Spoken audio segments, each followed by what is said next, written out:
Good morning, everyone. Welcome to day 3 of the Democrat shutdown. You can see it's pretty empty around here. There's normally a lot of activity. On an average day, we have about 7,000 visitors here in the Capitol. School children and school groups and visitors and constituents, but they're not here right now. And around the country, all around the country right now, real pain is being endured by real people because the Democrats have decided to play politics. So Leader Thune and I wanted to come out and do 2 things today, just give you a brief update on where things stand with this Democrat shutdown, and then to reiterate once more, present the simple facts about what we're facing. This is necessary because the Democrats have a full-out assault to spin the facts and try to pretend as though they are not what they actually are. And some of the mainstream media are participating in this as well. I was giving our leadership press conference yesterday, and in mid-sentence, I was cut off by one of the networks, CNN. I hope you'll stay with us for a few more moments, because what I was about to say before they went to try to disclaim my remarks was I was about to point to the very page in Chuck Schumer's counter-proposal continuing resolution that proves the very fact that we've been stating. So let me go through that very quickly so everyone here has no question. And I want Chuck Schumer and Elizabeth Warren and AOC and everybody else who's been trying to spin this truth to watch and try to refute what I'm about to show you. Now, here's a visual aid, okay? This is the bill. This is the counter-proposal continuing resolution that Chuck Schumer and the Senate Democrats filed. 2 weeks ago, mid-September, the House passed a clean, simple continuing resolution. It merely continues the Biden-era policies and spending that we're enduring right now for 7 more weeks to allow the appropriations process to continue. That's Republicans and Democrats in both chambers working together to get the government funded. We ran out of time because the end of the fiscal year is September 30th. We needed a few more weeks, so we sent it over. Ours is 24 pages in length. It says, let's just keep the status quo so this process, this procedure, this regular order can be done. Chuck Schumer rejected that. Senate Democrats rejected that. Now 3 times they voted against that measure, and this is what they propose in advance, in exchange for that. So instead, the counterproposal, this is page 57. This is on our website. Go to speaker.gov. You can get all these visual aids for yourself, all right? Page 57, section 2141. You see the highlighted language. There's a lot of legalese in this legislation, in these bills, but it says that they want to repeal the health subtitle changes. What does that refer to? You read down here, Public Law 119-21. That's the one big beautiful bill. That's the American Families Tax Cut. What they want to do is repeal the very important and necessary changes that Republicans voted to put into law. President Trump signed that into law on July 4th, triumphantly on Independence Day. It was a great marquee achievement for lots of reasons. Some of the most important provisions in that law was that it eliminated fraud and abuse of our health system. Medicaid has been rife with fraud and abuse, and so we reformed it. Why? To help provide more and better health services for the American people. Because the problem with Medicaid is it's been abused. We had so many people on Medicaid that never were intended to be there. Medicaid was written for the people who need it most, the elderly, the disabled, sometimes young pregnant women who are in difficult situations. But the resources are being drained. You know why? Because there was 2 primary categories of people that should never have been there in the first place. One was able-bodied young men who are riding the wagon who should be working. We got them back to work. And the other thing that we focused on was the illegal aliens. By the CBO's estimate, about 1.4 million illegal aliens were receiving Medicaid benefits that were intended only for U.S. citizens that met the categories I just described. They were gaming the system. They were cheating the system. And what that means is that less resources were available for the people, the Americans who actually needed it most. So we did the common sense thing, the right thing, the just thing, and we put it in the law, and the president signed that, gladly signed it into law. They want to repeal it. They want to give those resources back to illegal aliens. That's exactly what that highlighted language means. On this exhibit number 2 over here, I feel like I'm back in court. Exhibit number 2, okay? This is the specifics of what that would mean. When we say they want to give $200 billion back to illegal aliens, these are the specifics. If you read the legalese here in the language in the bill on page 57 and what follows, that's what it's talking about. These are all the various provisions in the chart over here. Those are listed in millions. So you see the final total there, $192.8 billion of your hard-earned taxpayer dollars that Chuck Schumer and the Democrats want to give back to illegal aliens. That's a fact, and nobody can refute it. Now look, what we've done is very simple. We sent over a continuing clean resolution. This is standard practice around here. And all the Democrats who are voting against it in the Senate right now, every single one of them have given impassioned speeches about how you must pass continuing resolutions, you must pass CRs, you should never shut down the government because it's dangerous and destructive and selfish and wrong. Well, suddenly they've changed their tune. We're playing, I invite you all after the press conference to go by the Speaker's office in the hallway there, and you can see the highlight reel of all of them saying this passionately, as recently as March of this last year when Chuck Schumer led his caucus to vote for the same CR. They did it 13 times during the Biden administration in the previous 4 years, but suddenly they won't do it. So everybody has to ask themselves why. It has nothing to do with health care. The subsidies that they're saying is the issue is not the issue. That is an issue for the end of the year. December 31 is when that expires. So Congress has 3 months to negotiate that. Certainly we could work on it in the month of October to find some consensus and figure that out, what reforms there may be necessary to make all that happen. Republicans are committed to the health care of Americans. We have already proven that we are making health care more efficient and effective and more available so that we can bring down cost and premiums and improve quality of care. We put the goods on paper. We're doing that. And the CBO analysis that came out August 25th said that these changes that we put in our bill are doing exactly that. The Congressional Budget Office is not a Republican shop, as you all know. They typically go against what I'm doing, okay, but they had to admit that this is going to make 2.3 ineligible recipients no longer on the Medicaid rolls. It's going to save $185 billion for taxpayers. That's exactly what we promised, and that's what's going to be achieved. But we have more reforms coming to try to fix Obamacare, which is not working for the people. But you need common sense, responsible Republicans who are serious about policy to fix that for the people, and that's what we're working to do. The Democrats are stalling that because they need a political talking point. And why? Because Chuck Schumer, who leads the Democrats, is terrified that he's not going to win back his Senate seat. He's afraid that the Marxist far-left corner of his base is going to challenge him in New York. Maybe many of you have noticed New York is probably going to elect a Marxist for mayor. He's terrified by that development. Chuck Schumer is a far-left progressive politician, but he's not far enough left for this base. And so he's got to show a fight against the president. He's got to show that he's fighting Republicans. And because they're playing political games and they're not doing what he himself said passionately as recently as 6 months ago that must be done, that you passed a standard bipartisan CR, because he needs political cover, he is dragging the American people through this. And who's getting hurt? Women, infants, and children, nutrition programs that are now stalled. Veterans' health services that will not be provided, people who are low-income Medicare recipients who receive telehealth and health treatment at home. Many of those programs are not being funded. We have troops and TSA agents and Border Patrol agents who are working without pay, protecting the country. And you have FEMA services, health insurance policies, for example, that are being stalled in the middle of a hurricane season because the Democrats want to play political games and try to obscure the real facts at issue. We challenge them. We challenge them to tell us why they're not trying to give illegal aliens health care again when they put it in their own bill.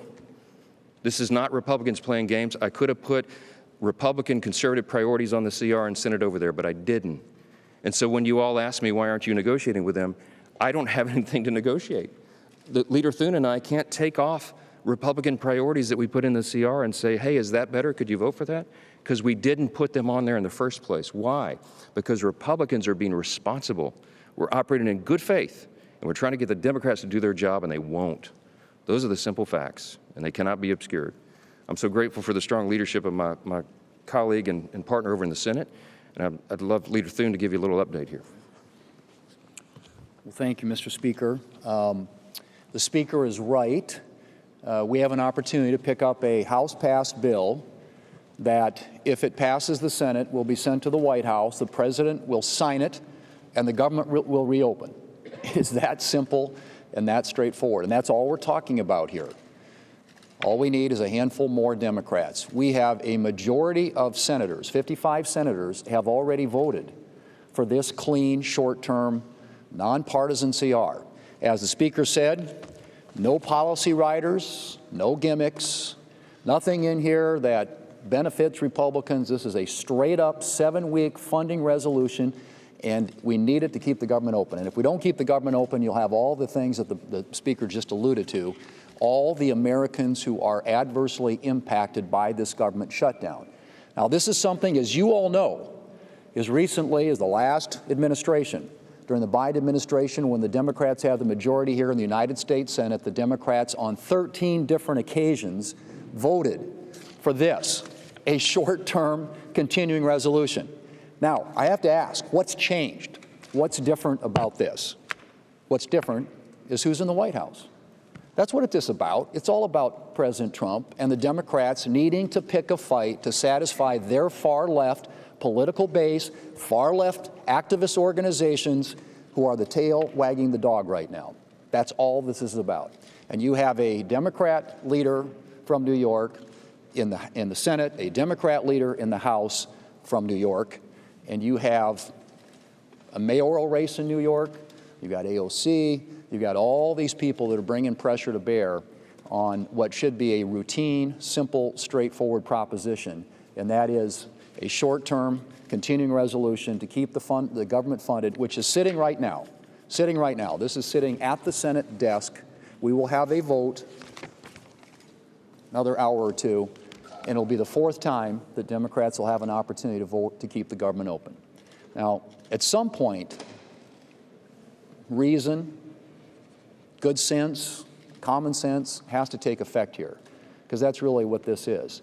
They brought to us, and the Speaker alluded to all the impacts on illegals and free health care programs in this country, a bill loaded with $1.5 trillion in new spending, which includes all these provisions.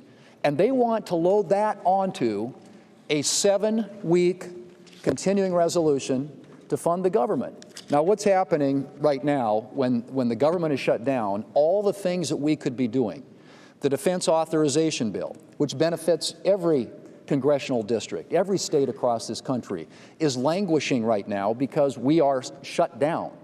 The other appropriations bills, we have people in the Senate, both Republicans and Democrats, and frankly, Democrats, I think, especially, because they haven't had a chance to be heard in the appropriations process for a really long time. Because when Chuck Schumer ran the Senate, we didn't do appropriations bills.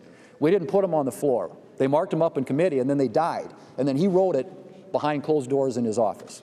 That's the difference. We are opening this process up, and one of the things that's not getting done while the government is shut down is an appropriations process that allows us to fund the government the old-fashioned way in the light of day. We aren't working on permitting reform, which should be a bipartisan priority. We aren't working on a farm bill. We got a lot of farm policy this summer in the Working Families Tax Cuts bill, but there's more to do there. Those should be bipartisan things that we could be working together on, along with appropriations. All those things aren't getting done right now because the Senate Democrats have chosen to shut the government down. They have an opportunity, a 4th opportunity, 4th time today, 4th time to vote to open up the government and to allow us to do the rest of the work that the American people expects us to do. They have taken hostage the federal government and, by extension, the American people, who are the only losers in this. Everybody's talking about who wins and who loses and who gets the blame. That's not what this is about. This is about what's doing in the best interest of the American people. And what's in the best interest of the American people is keeping the government open and operating so it can continue to work on their behalf. A few questions? Yeah, right here. Are you at all concerned that this decision by the administration to block some of these infrastructure projects, to take some of these blue states and target them, that could backfire on the momentum you guys have to try and break the stalemate and open up the government? So the question is about the executive and the White House and what they're doing in this situation. Everybody needs to understand how this works. When Congress decides to turn off the lights, to shut the government down, it shifts the authority to the executive branch. That's how the process works. The person who has decided to put the White House in that situation is Chuck Schumer, who leads the Democrats, the 44 who keep voting to keep the government from opening up. They're voting to shut it down. So what happens in that situation? Whoever is the president, whoever is sitting in the White House, and their staffs at the Office of Management and Budget are given an unenviable task. It's a regretful situation. They have to then determine, since the spigots have been effectively turned off and there's no more money coming in, they have to then prioritize, triage effectively, federal spending. They have to look at all of that and say, you know, which things are deemed essential and which are non-essential, which priorities, policies, and personnel must be kept to keep the government operating, and which are less of a priority. So whomever is sitting in the White House gets to then apply their lenses of review. We happen to have a Republican, a conservative administration. We're very grateful for that. We're limited government conservatives. We think the government's too big. We think the federal government is too big. It does too many things, and it does almost nothing well. And so it serves the taxpayers to send less of their hard-earned money to Washington and keep more in their pockets. That's what we're advancing through the One Big Beautiful Bill and all the legislative priorities that we achieve. But see, sometimes Democrats, not sometimes, all the time, Democrats don't agree with that because they love big government. I mean, listen to them. They want the government to control every aspect of your lives, and they need all of your hard-earned dollars to do that. In fact, they'd like to take them all. That's what the socialists are arguing for. That's what the Marxists believe. We believe the opposite. So here's this situation. Here's the president, the current occupant of the White House. It's been given this opportunity by Chuck Schumer. And he's a limited government conservative. He's looking at that and saying, gee, you know, this is inefficient, this is ineffective. And we'd never get Democrat votes to limit that because they never vote to limit government, ever. It's against their religion. But he has that opportunity now to say, this is a program that would serve the American people if it were not funded, because government would be more efficient and effective, and that serves everyone. So they're going to make those decisions. Now, are they taking great pleasure in that? No. Is he trolling the Democrats? Yes. I mean, yes, because that's what President Trump does, and people are having fun with this. But at the end of the day, the decisions are tough ones. And I've met with him. I talked yesterday at length with Russ Vought, who's the director of the Office of Management and Budget. Russ takes no pleasure in this. Russ wants to see a smaller, more efficient, more lean, effective federal government as we do, but he doesn't want people to lose jobs. He doesn't want to do that, but he has, that's his responsibility. So he's very carefully, methodically, very deliberately looking through that to see which decisions can be made in the best interest of the American people. That's his obligation, and that's his real desire. The president takes no pleasure in this, but if Chuck Schumer is going to give Donald Trump the opportunity to determine what the priorities are, he's going to exercise that opportunity, and that's where we are. Chad.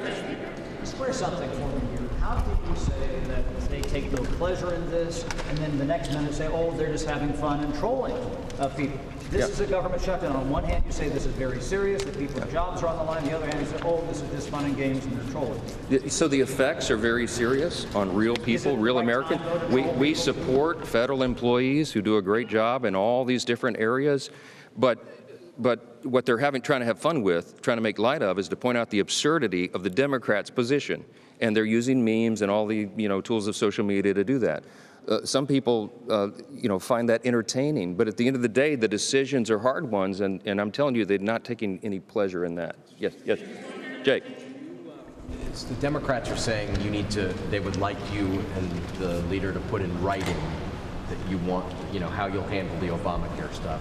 So Jake is asking the Democrats' latest demand. Apparently, I haven't heard that, but they want us to put in writing how some of these unresolved questions will be resolved. Here's the problem. Some of the issues that they're bringing to the table and they're demanding immediate, easy answers for are not easy answers, and they take a long time to deliberate. That is the process. This is a deliberative body and a very large one. We got 435 over there and 100 over here. We can't snap our fingers and he and I and two other leaders in a room go, oh, well, this is the resolution. That's not how it works. So what we're trying to do to buy the extra time to get to November 21st is to give both chambers and this whole body 7 more weeks to figure that out. So it's not an easy solution. They know that very well. They know it as well as we do, but they're using that as a red herring because they want to drag this along so they can get political points. Yes.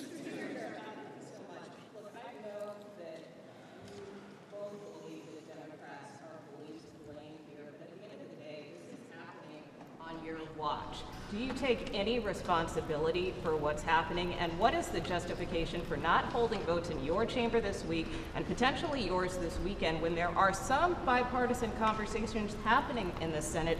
Why not just stay here and work this out? I'll give you my quick answer. I'll yield to the leader, but my quick answer is very simple. The House did its job. The House sent a bipartisan, very simple, very conventional 24-page continuous resolution to keep the lights on.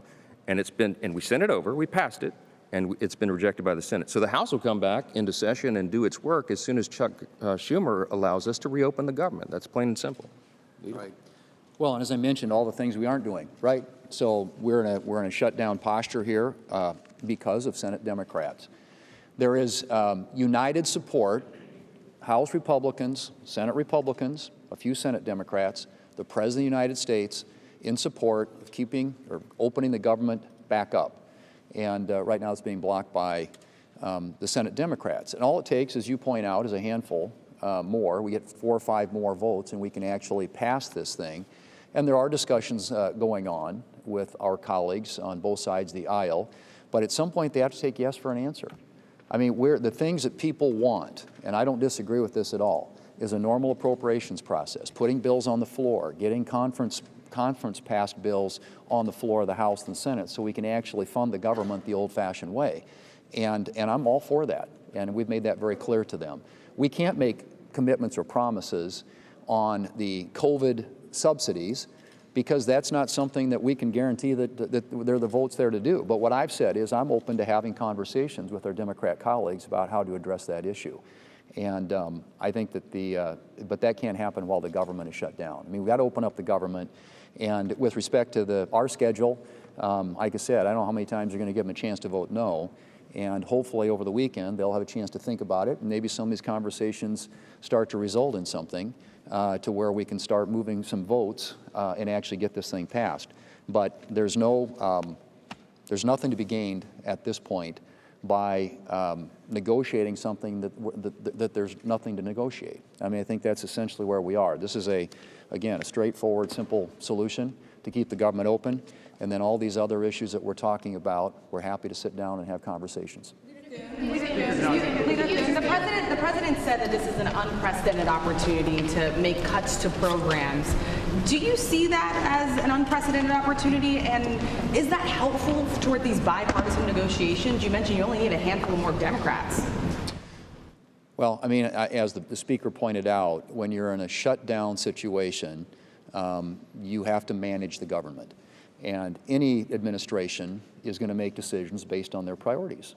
Figure out where to move money from here to here, this agency, this department, these employees. That's the situation the Democrats have put the administration in. Now, to your point, I mean, I think they're going to make decisions that are consistent with their priorities.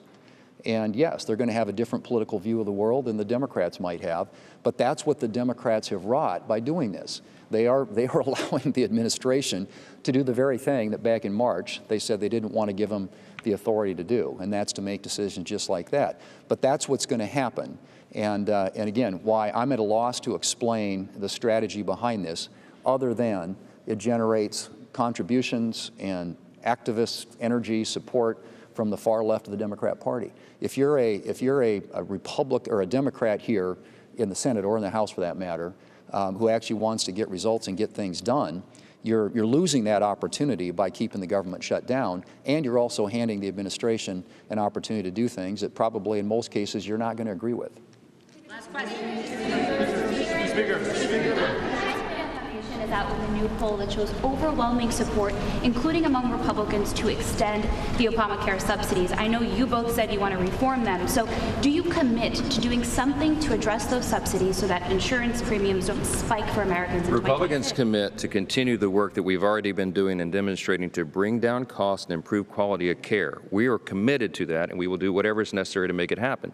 This is one of many issues that have to be deliberated and discussed through our process. What we're asking the Democrats to do, I'll close as we began, please open the government so we can do that work, so that all the members of both chambers can be here to do the work, to legislate and to deliberate. They've stopped our ability to do that with these political antics, and we hope it ends. Thank you all for being here. People are furloughed. Why the firing?